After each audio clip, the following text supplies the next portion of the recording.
My cats are always fighting when I'm filming. I think it gives them too much stress. So maybe I need to find a new filming location soon. But anyway, hey everyone, Cleo here and welcome to my channel.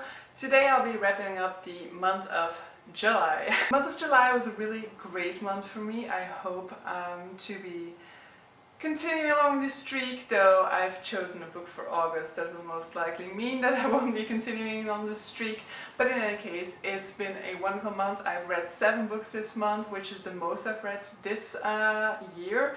It also means that I've gotten to like 3/4 of my yearly TBR at this point. Well, I mean, of my yearly reading goal this year. I also got 3 books down for my 19 books for 2019 list, so I'm very happy with this reading month. Now, I posted my TBR super late, so if you watch my TBR video, you're more or less aware of all the books that I read. And I started off my month finishing what's by now one of the best books I've read this year, and that is the Overstory by Richard Powers. The Overstory by Richard Powers was nominated for the Man Booker Prize in 2018 and made it onto the shortlist. A lot of people thought it was going to win or wanted it to win, but didn't end up doing so. But it did recently won the Pulitzer Prize. The Overstory by Richard Powers is basically a story about trees, which doesn't sound very sexy or anything like that, but it is really geniusly constructed, and it's really a book that made me feel and that really engaged me. I'm still thinking about this book, even though I finished it at the very beginning of July. And still, like a lot of stuff that happens in my daily life still makes me think back of this book. I mentioned it to a lot of people in a lot of conversations. I really want to do like a more in-depth study of it at some point as well. I want to reread it already, even though I just finished it. So this book definitely had an impact on me. The story basically sets out in an interesting way. So you are introduced to 9 different characters. It's basically as if you're given a short story collection about 9 different people. And so this takes up the first, like, I don't know, 100 and a little bit of the book, in which you're constantly introduced to new characters and the way that trees have been a part of their life. So it might be that, so the first story, for example, which I think would be like the best story in the entire, if you see it as a combination of stories, it's like one of the best pieces of writing in this book. The first story is basically about a family with a chestnut tree in their backyard, and each generation takes it upon themselves to take a picture of this tree every day or every month. I think every month probably, or every week, I don't know, at a certain interval in any case, and that way they create a sort of like massive photographic memory of this tree and of a legacy of like how the tree changes or stays the same or things like that. And that was really like the best piece of writing that's in here, but don't stop there just because of what I just said. We get a lot of other different stories about people and how they are related to trees. And then as the story progresses, we get more into like the activism around saving trees, about trying to prevent the massive cut down of trees for the paper industry or for the lumber industry. And so we get really an exploration into ecological activism, and the story in that sense is very much like a story about activism. It might come across a bit strongly to somebody who is not very open to this message, so be aware of that. It's very open about its message and what it tries to accomplish and what it wants, like the feeling it has about this subject. But I really loved it, and I really felt impacted by this story. I learned a lot about trees that I didn't know before, and I've read that it's very much really inspired upon recent research into trees, so that it's actually quite accurate. And it really made these trees kind of like characters in their own right. And yeah, it was just amazing. It has a wonderful structure, so it's structured around a tree. So the first part that I was talking about that had those disparate stories, it's called the roots, and then you get the trunk in which these stories get interwoven, which is a trope that I absolutely enjoy. I love different characters from different places coming together in an interwoven story at a later point in the story.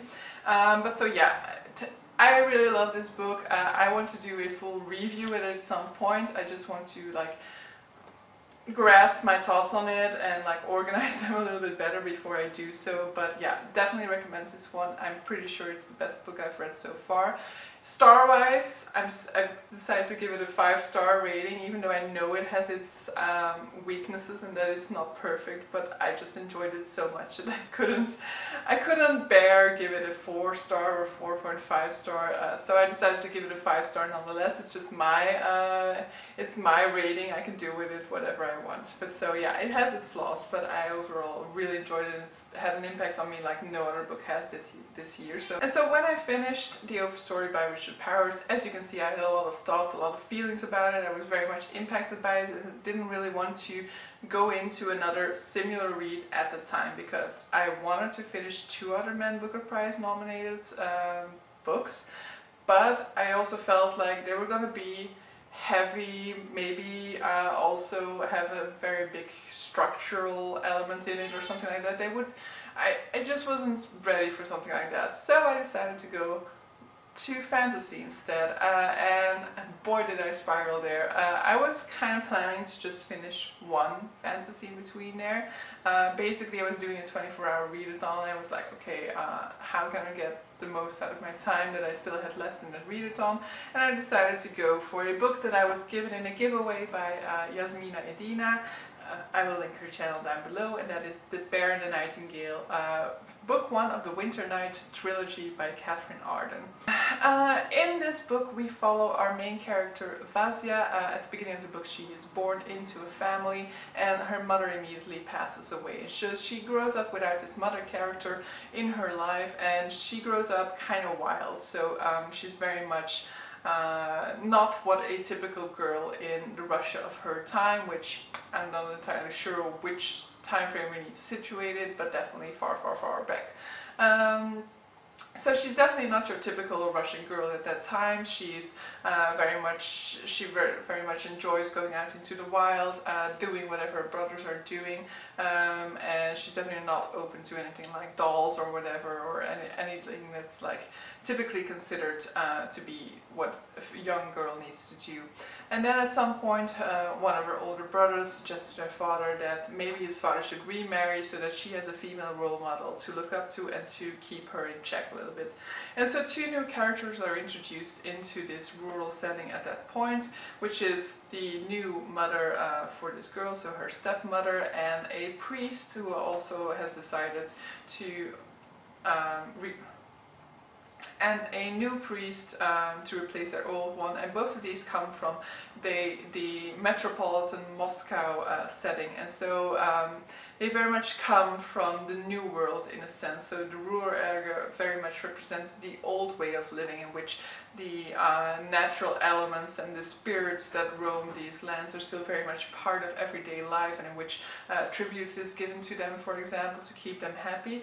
These two new characters are very much from the new world, from the world of religion, so they very much believe in a god, and they pray to this god and see the way of the rural population to be backwards, to be heathenists, and so they very much make it a point to try and convert these people to Christianity to save their soul. And so the book very much becomes about a struggle between the old world and the new one, between folklore and the old tales, and the new imposing of Christianity into these worlds. So I thoroughly enjoyed this. I finished it in under 24 hours, and it is very much a fantasy fairy tale story. It's very atmospheric. You really feel like you are stuck in that cold with these characters, and that ghosts or spirits or whatever could come out at any moment to claim their tribute. But so yeah, I thought it was very atmospheric. I love the sort of dark fairy tale setting, and I thought this was the best installment in the series, because sadly for me I feel like in book 2 and 3 we kind of lose this sort of atmospheric setting, this sort of fairy tale feeling, at least for me. In book 2 and 3 I only have book 2 physically here, which is The Girl in the Tower. The third book, The Winter of the Witch, just came out and it does not match these two editions, so I haven't bought it yet. But in books 2 and 3 I feel like we are moving away from this rural setting, so we're moving to a more cosmopolitan setting. So part of it is set in Moscow, for example, and I really loved the atmosphere created by this rural setting more than I like where the story goes with this Moscow setting. So for me the highlight was the first book. The first book for me is a definite 5-star read, but I must say that for me the series went down a bit from there. However, overall I still finished all 3 books in like 3 days, I think, 3 maybe 4, and so I would definitely recommend it. If nothing else, read the first book, because the first book was just absolutely amazing. Afterwards I felt reinvigorated to try and finish my 2 other books on the TBR for the month of July, which I managed to do. I just made it just in time, and that's because the final book actually is the one that took me by surprise. Now the book that I first started into was The Long Take by Robertson. And basically my reasoning there is this is a book told in verse, and my reasoning there was because you will see like it has got like not too much on a page, like it's got less on a page than a regular book would.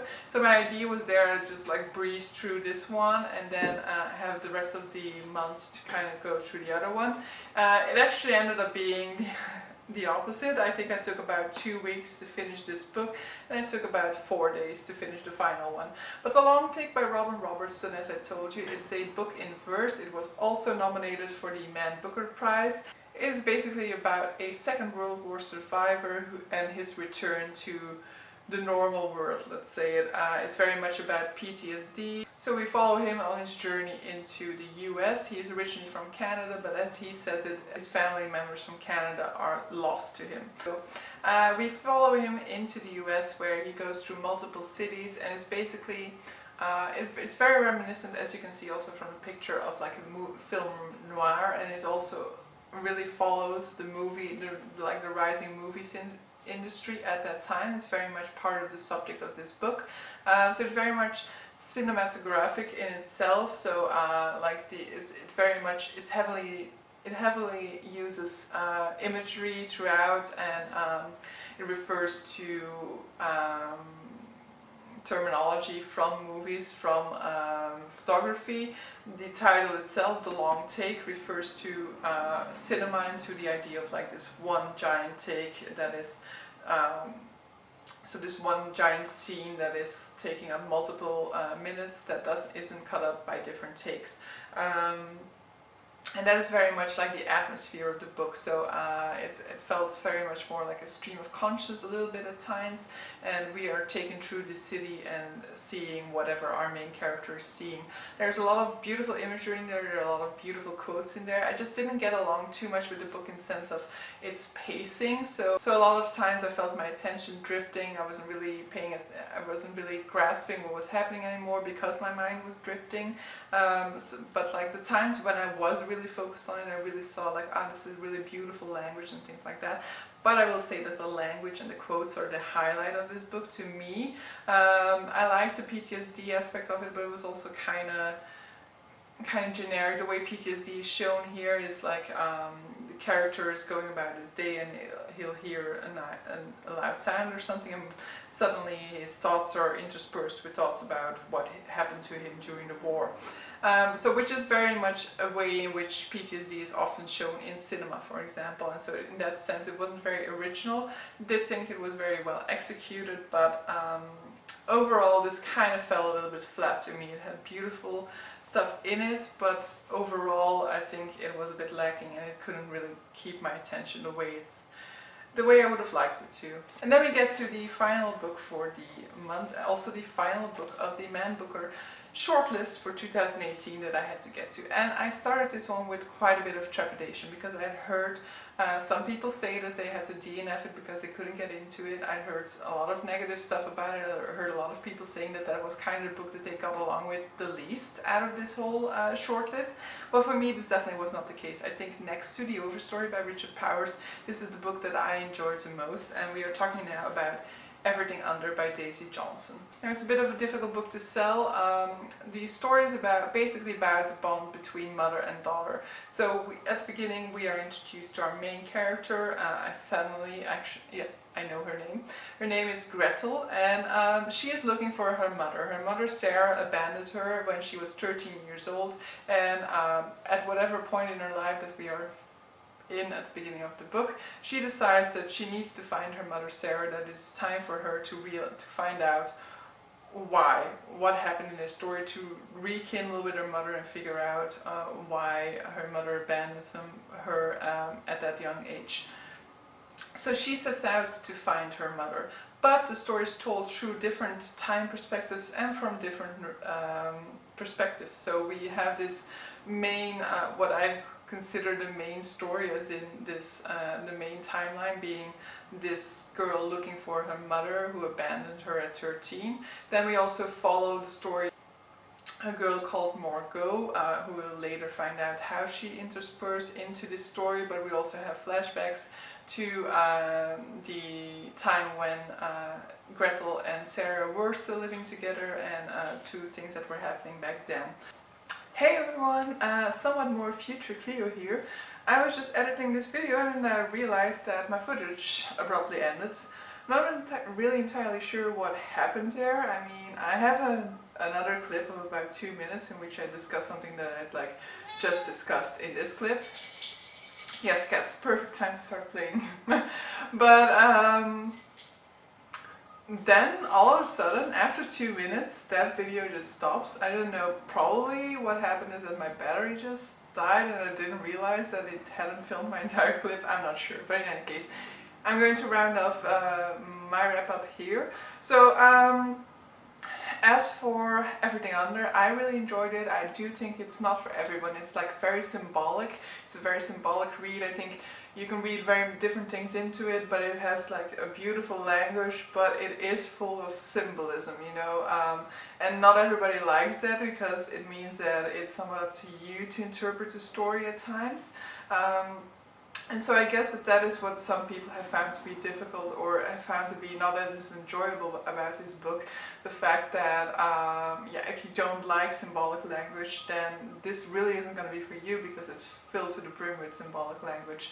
But so in any case, I really liked it, but be aware when going into it, if you don't really like the style of that language, the style in which that story is told, that it might not be something for you.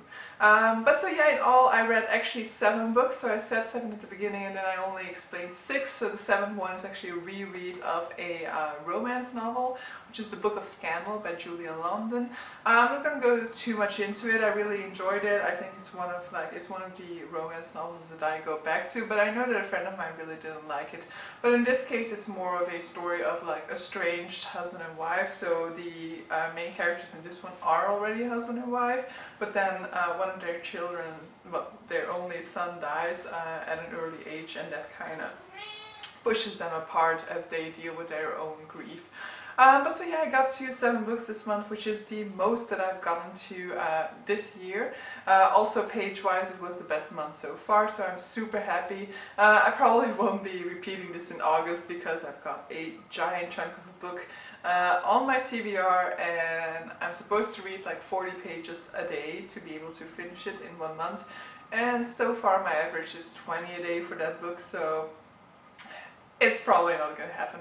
But in any case, I will be tuning in with you guys very soon to give you my TBR for August, and so hopefully you've enjoyed your reading month for July as well. Let me know if you've read any of these books and what your thoughts are on them, or if you have any sort of recommendation for me or anything at all. Please comment down below. Please like and subscribe if you like this video, or if you want to see more of my content. I don't really have a fixed posting schedule because I kind of film whenever, I post whenever. I'm trying to get better about being consistent with it, and so this TBR is, well, this wrap-up is not going to be coming at the middle of the month as my previous one came, and hopefully my August TBR will also be coming. They're relatively close at the beginning of August. But so yeah, see you guys later. Bye!